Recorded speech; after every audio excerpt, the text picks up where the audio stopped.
Dim di Alfonso Brancaccio, recita Gennaro Sansone.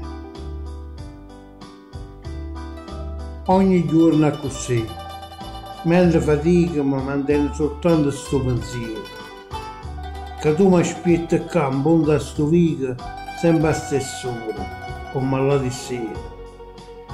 Per me tutta la giornata è solamente sta mezz'ora che passa insieme a te.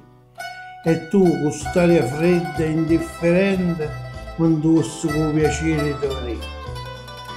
Questo che fai si chiama infamità. Si infama, sì, ma bella come lo suo. Non ti fa stare risata, vieni qua.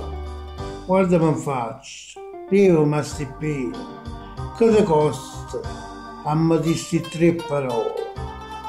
Dimmelo sì. Dimmi che mi vuoi bene.